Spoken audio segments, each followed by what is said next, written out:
نہمیہ کی کتاب پہلا باب جو 11 آیات پر مشتمل ہے۔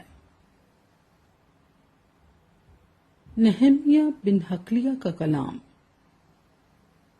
20ویں برس کیسلیو کے مہینے میں جب میں کسر سوسن میں تھا تو ایسا ہوا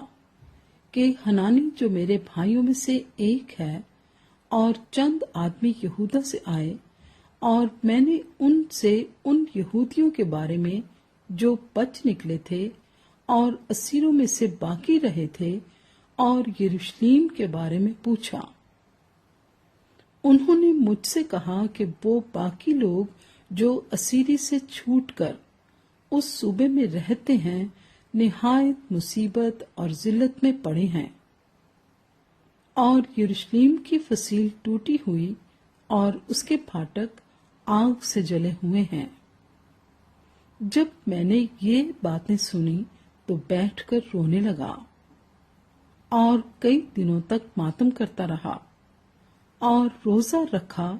اور آسمان کے خدا کے حضور دعا کی اور کہا، اے خداوند آسمان کے خدا، خدائے عظیم و مہیب، جو ان کے ساتھ جو تجھ سے محبت رکھتے اور تیرے حکم کو مانتے ہیں عہد و فضل کو قائم رکھتا ہے، میں تیری منت کرتا ہوں کہ تو کان لگا اور اپنی آنکھیں کھلی رکھ تاکہ تو اپنے بندے کی اس دعا کو سنے جو میں اب رات دن تیرے حضور تیرے بندوں بنی اسرائیل کے لیے کرتا ہوں، اور بنی اسرائیل کی خطاؤں کو جو ہم نے تیرے برخلاف کی مان لیتا ہوں،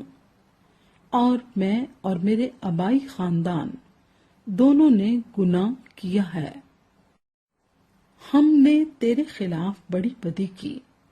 اور ان حکموں اور آئین اور فرمانوں کو جو تو نے اپنے بندے موسیٰ کو دیے نہیں مانا۔ میں تیری منت کرتا ہوں کہ اپنے اس قول کو یاد کر جو تو نے اپنے بندے موسیٰ کو فرمایا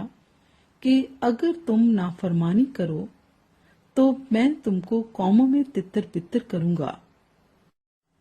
پر اگر تم میری طرف پھر کر میرے حکموں کو مانو اور ان پر عمل کرو تو گو تمہارے آوارہ گرد آسمان کے کناروں پر بھی ہوں، میں ان کو وہاں سے اکٹھا کر کے اس مقام میں پہنچاؤں گا جسے میں نے چن لیا ہے تاکہ اپنا نام وہاں رکھوں۔ وہ تو تیرے بندے اور تیرے لوگ ہیں جن کو تو نے اپنی بڑی قدرت اور قوی ہاتھ سے چھڑایا ہے۔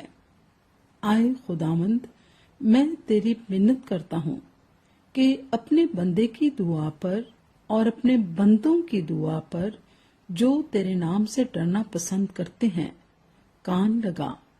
اور آج میں تیری منت کرتا ہوں اپنے بندے کو کامیاب کر اور اس شخص کے سامنے اس پر فضل کر۔